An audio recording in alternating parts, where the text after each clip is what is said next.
Hello, welcome to episode 42. I'm so happy to be here with you. This is a slight continuation, but going in a different direction. I promised that I would say some more about separation. And we left off in the truly helpful prayer. And I just want to remind you of something said there in episode 41. A lot of people that I see from A Course in Miracles love the truly helpful prayer, and it is beautiful, but they put the emphasis on the helpful. And many of these people are compulsive givers, doers, and they think they're doing A Course in Miracles, but they have skipped over the phrase, I am content to be. That's what I'm emphasizing, the beingness. We know how to do, we know how to help, we might even think we know how to listen. But do we know contentment? And especially, do we know our beingness? You cannot, in my opinion, do this prayer if you don't know how to be before you do. And in case you want to know where the helpfulness prayer is, it's chapter 2, section 5, paragraph 19. So the next part that I promised to talk about of chapter 2 was the separation.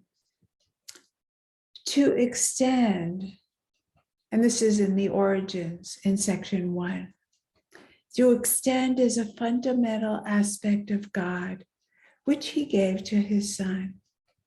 In the creation, God extended himself to his creations and imbued them with the same loving will to create.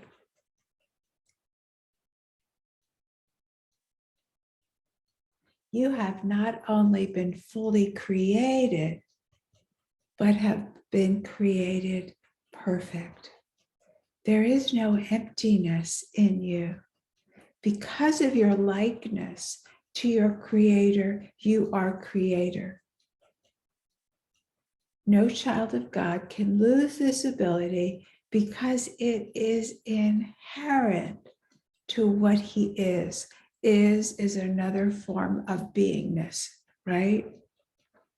But he can use it inappropriately by projecting. And I think in the last episode, I talked about the I being further back, being the I that we have always been. You know that when we think about the I when we were 5, and the I when we were 10, and the I when we were 40, and so on, it feels like it's always been us. And yet the me that navigates the outer world, you could say that's the ego. It comes and goes. We're either the greatest or we're the worst. We lack this, we lack that. And then we think we've got it. We're all over the map. So the I and the me. But this I love that he says we're never empty. But when he says we're never empty, I believe he means emptiness where you need filling. But other places, that emptiness is referred to as we need to empty ourselves of all those perceptions and projections and busyness of wanting, needing, craving. The Course uses other words. So that emptiness, that's not a lack. So we're limited by words. We understand that. Words are a little bit tricky. But let's talk about looking for that beingness. Non-duality talks about the investigation, inquiry into finding the true nature of ourselves, the true nature of real reality, if you will, not the outer world. I would like to do an exercise with you, and it involves the word perceiving. And the Course does a wonderful job talking about the difference between perception and true knowledge. You don't have to get into that version of the definition. In this exercise, when I say perceiving, it's an exact synonym for noticing or knowing. For the sake of this exercise, perceiving is just noticing. So this is an exercise to teach us many things. If you feel at some point foggy, like, what's she talking about? Or I think I'm not getting it, or what is that? That is really, really good news. The small mind wants to get it, and it likes logical steps that I can hold on to where I believe I've got it. And I've got it is an uplifting, egoic feeling of yay, me. Since we're breaking down a trance and we're looking for what has been veiled, enlightenment, we're told, is not a change at all.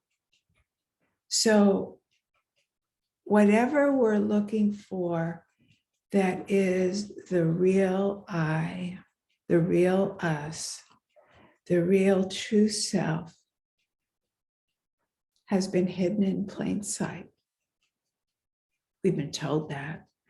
So many paths, so many attitudinal, religious, spiritual, mystical paths have given us this hint. Beware of one thing more. The ego likes hard stuff. And this is going to be so easy, but it's going to make you feel probably like, what? Or I'm not sure what I can do with this. And I would hope that at the end we have a chance to apply it. So just hang in there with me in this experiment I would like to do with you today. I would like to quote first St. Francis of Assisi, who says, what you have been looking for is where you are looking from. Let's just take that in. What if that were true? Oh my God. Truly, my God. God is me and I am God. That is not arrogance. That is true humility, knowing that we are a part of something so powerful. So let's get on with it. Once again, we're going to start with someone who annoys you, or a situation that annoys you, either one. So often, annoyance, anger, frustration, they're our greatest teachers. So probably you've already thought of it. If you have a couple of things you've thought of and you don't know which to use, if it's been repetitive, like the same person annoys you, or they do the same old thing, perfect, that's great. Doesn't matter though, whatever you choose. And notice how upset you are. Give it an upset reading, 0 to 10. 10 is you could wring their neck. And, 1 would be, I hope you didn't pick a 1 because that wouldn't be very useful. So hopefully you pick something, at least a 5. Or, whatever you can really notice. All right, so you've picked this thing. Now, one of the things that A Course in Miracles is great at teaching us is that we're not just doers. It makes us aware of our thoughts and our feelings. So we're not just doers and feelers and thinkers. We are perceiving, where I'm going to use that new word instead of awareness. We perceive that we are thinking or feeling a thought. So we've already done this, step 1, by picking out somebody we've been annoyed with or a situation. And the situation could even be about us. You drink too much, you eat too much, you have sex with people you don't care about, you shop too much, you gamble too much, and you are down on yourself because it's not what you want to be doing. Those are fine too. I'm just going to call that what annoys you. So step 1, again, is you've noticed it. So you've already done that. You've perceived that. Now, let's go back one step further back. And this is what non-duality asks us to open up outside of the world of yin and yang, opposites. Go behind our experience and find the experiencer. So in that attempt, we are perceiving that we have had a perceiver and a perception. So we can go to step 2. It feels like we're aware that something has been perceived and there is a knower. Try and go back one more step. I'll be quiet for a moment. Try and find the perceiver there. The knower that you've been perceiving, the perceiver who perceived in step 1.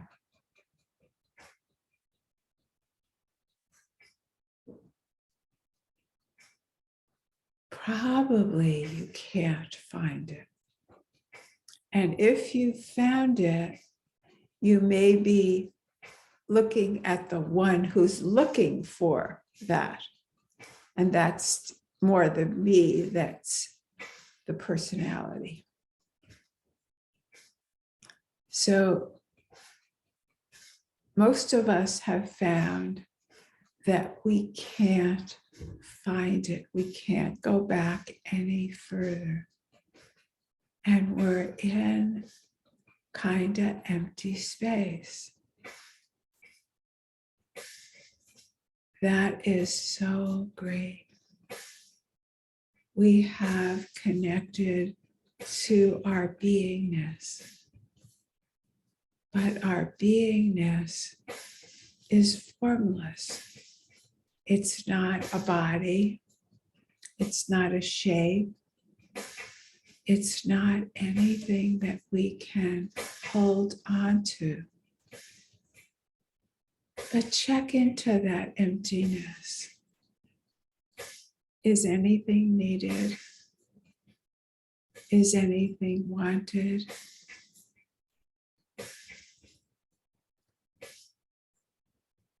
Is everything okay? Have you found an okayness?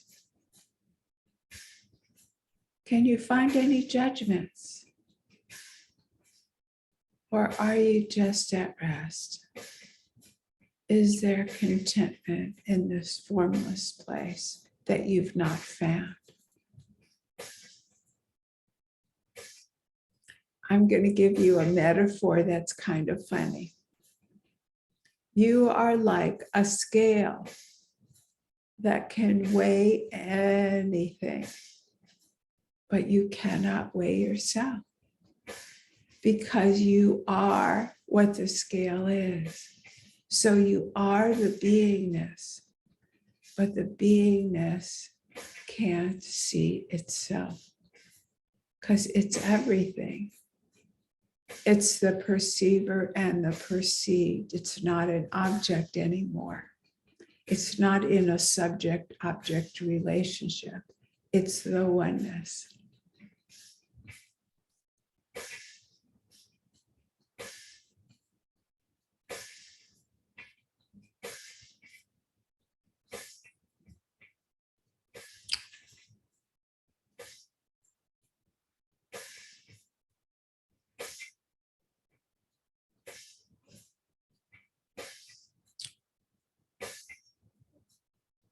Wow.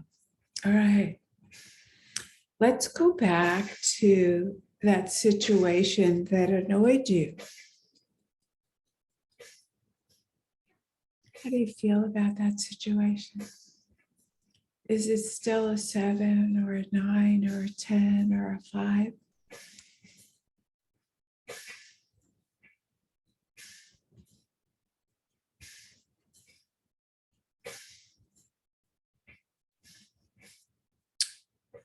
When I've done this before this week in my classes, even the people that were confused with the exercise, thought they didn't get it, found that their situation was no longer upsetting. So this exercise is really about disidentifying, taking the juice out of the outer world and redirecting us back and back.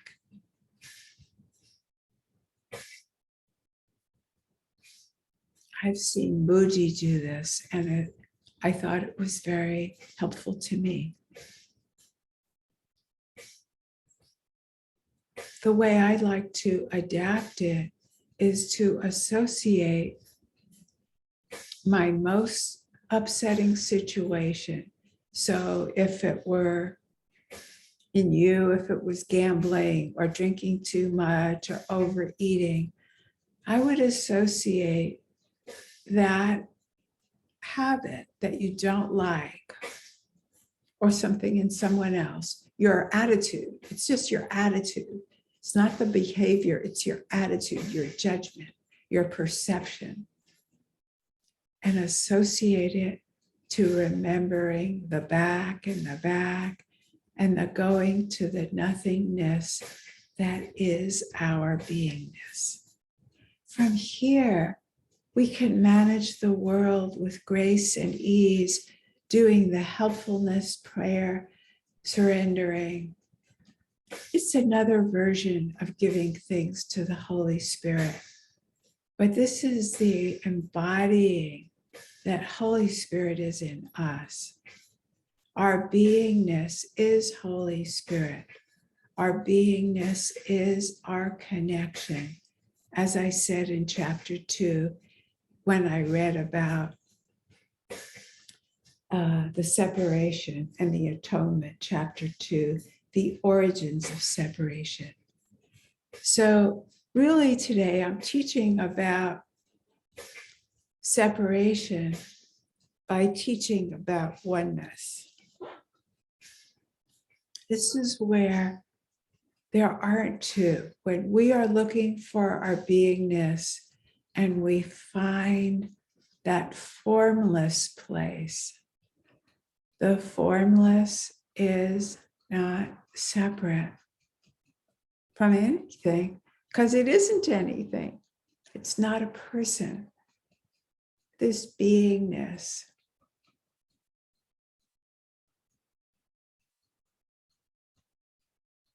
is everything we've ever wanted.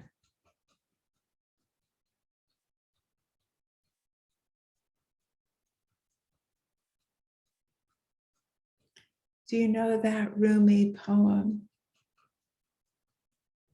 where he's knocking on a door and pretty soon he realizes he's been inside the room because the door collapses and he's already there.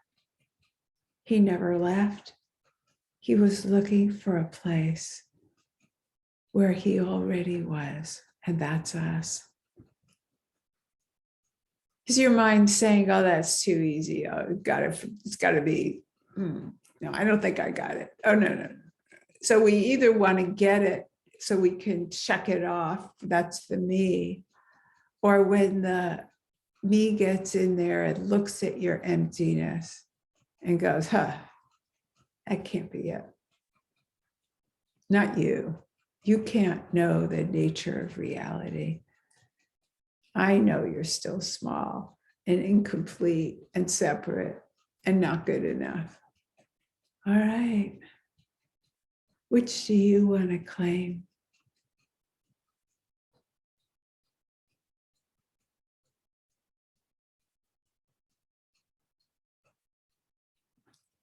When we say you're unlimited,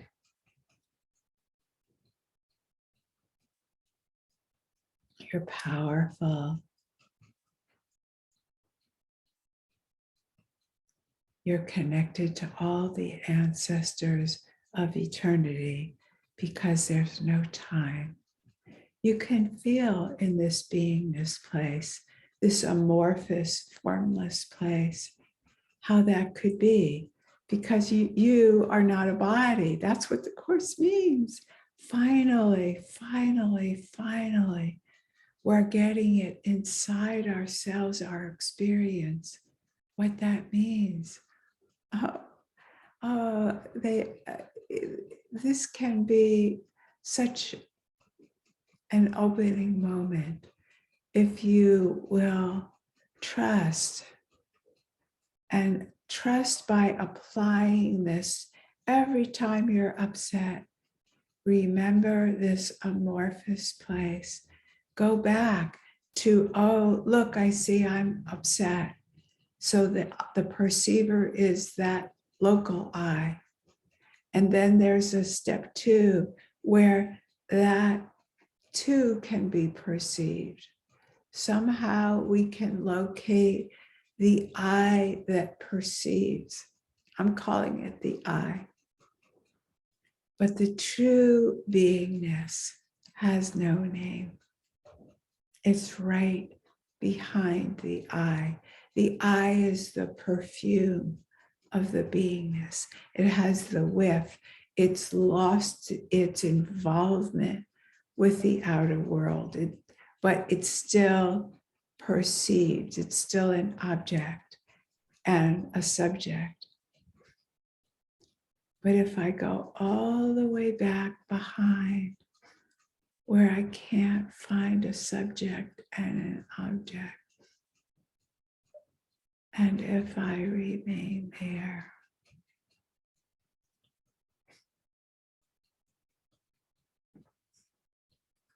that nothingness can be everything. It can be the peace of God that passes all understanding.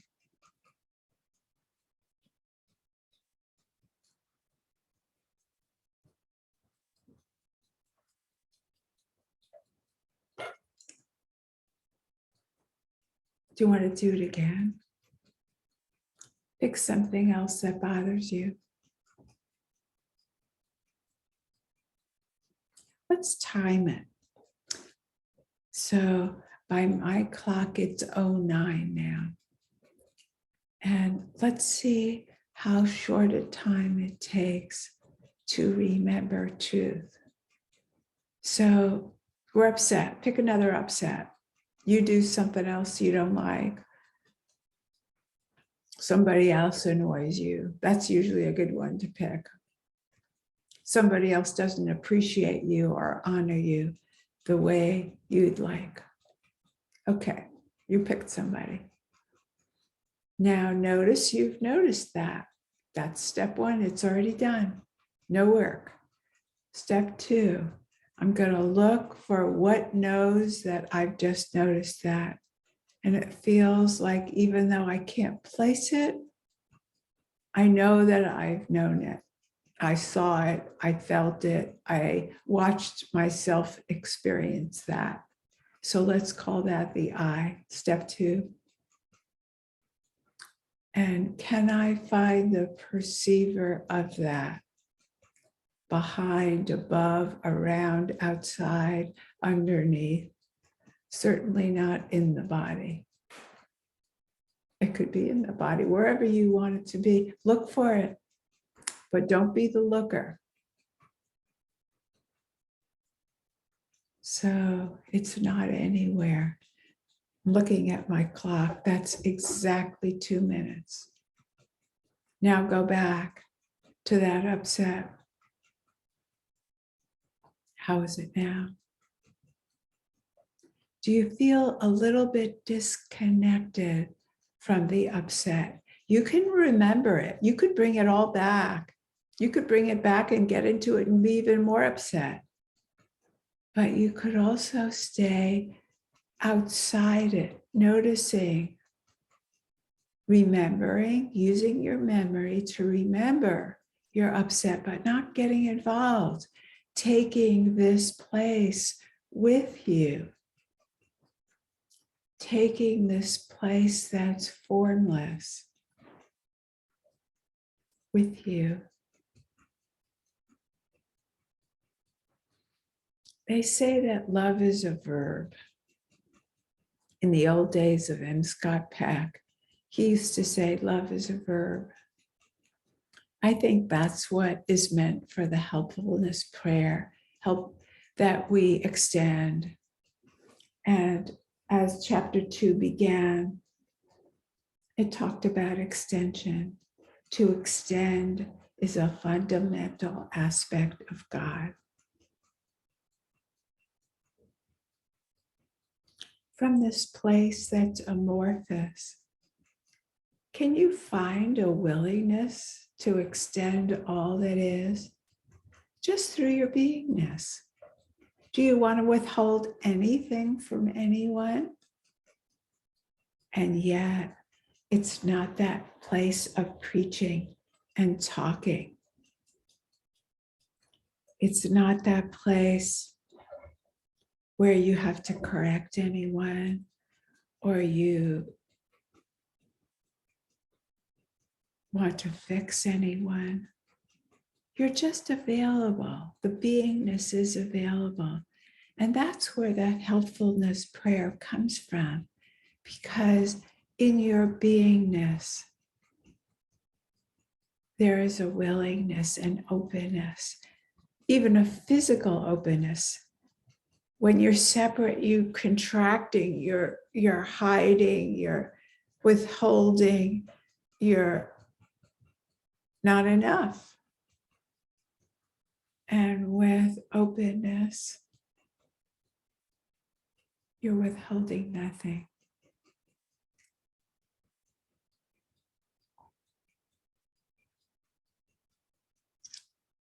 I thank you for extending your time with me to listen and maybe do this exercise with me.